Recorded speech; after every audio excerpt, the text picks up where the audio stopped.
3 કરોડથી વધુનો ખર્ચ, 8 કિલોમીટરનું અંતર, પ્રથમ વરસાદ અને 20 દિવસમાં આ રોડ તૂટ્યો છે।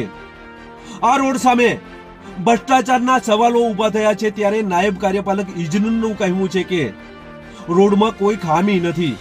આ તો ભારે વાહનો નીકળવાના કારણે આ રોડ તૂટ્યો છે, ત્યારે અનેક સવાલો ઉભા થયા છે, કારણ કે ભ્રષ્ટાચાર આ રોડમાં દેખાઈ રહ્યો છે અને આ દેખાતા ભ્રષ્ટાચારની તપાસ કરવામાં આવે તેવી લોકમાંગ છે, જેના વિશે આજે વધુ ચર્ચા કરીએ।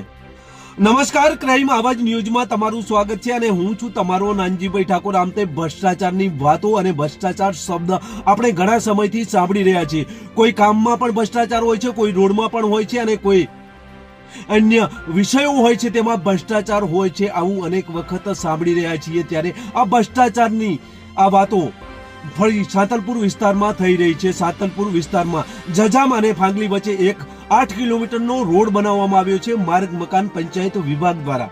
આ રોડ બનાવેલ રોડ બન્યાને 2 મહિના થયા છે અને 3 કરોડથી વધુનો ખર્ચ કરવામાં આવ્યો છે આ રોડ ઉપર।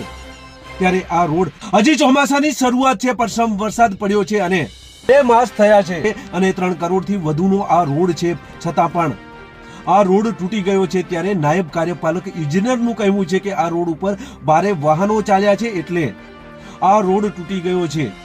અરે સાહેબ, શરમ કરો, ઠેર ઠેર રોડ તૂટેલો છે। ભ્રષ્ટાચારની બૂ પણ આવી રહી છે અને આ ભ્રષ્ટાચાર હોય તેવું લોકો કહી રહ્યા છે। ત્યારે તમારા વિસ્તારમાં સરકાર બદનામ ના થાય એટલે કોન્ટ્રાક્ટર ઉપર અંકુશ રાખો, કોન્ટ્રાક્ટર ઉપર રેખદેખ રાખો, તમારા કર્મચારીને કહો, કારણ કે તમારો કર્મચારી જ્યારે કામ થતા હોય છે ત્યારે હાજર રહેતા નથી અને કોન્ટ્રાક્ટર મન ફાવે તે રીતે કામ કરતા હોય છે। ત્યારે આ કામ પણ મન ફાવે તે રીતે થયું હોય તેવું સ્થળ ઉપર હાલ વિડીયોના જે દેખાતા દ્રશ્યોમાં પણ જોવા મળી રહ્યું છે। તમારા જેવા અધિકારીઓના લીધે સરકાર પણ બદનામ છે। જો તમે નિષ્ઠાવાન, પ્રમાણિત, ઈમાનદાર ઓફિસર હો તો તમારે આ રોડની તપાસ કરવી જોઈએ અને કોન્ટ્રાક્ટરનું જે બાકીનું બિલ છે એ પણ ન આપવું જોઈએ, પરંતુ તમારા જવાબમાં આ રોડ હલકી ગુણવત્તામાં થયો નથી તેવું કહેવું છે। ત્યારે તમારી ઉપર પણ શંકા જાય છે।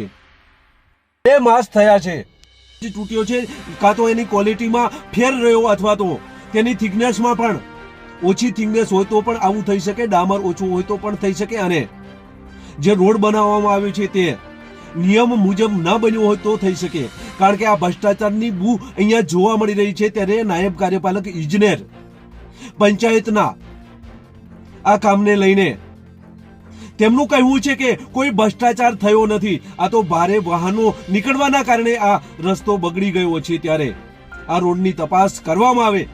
સરકારી નાણાં 3 કરોડથી વધુ આ રોડમાં ગયા છે અને 8 કિલોમીટરનો આ રોડ છે, 2 માસ થયા તૂટ્યો છે એટલે ઉચ્ચ કક્ષાએથી આ તપાસની જરૂર છે, કારણ કે ભ્રષ્ટાચાર થયો હોય તેવું પ્રથમ દ્રષ્ટિએ જોવા મળી રહ્યું છે।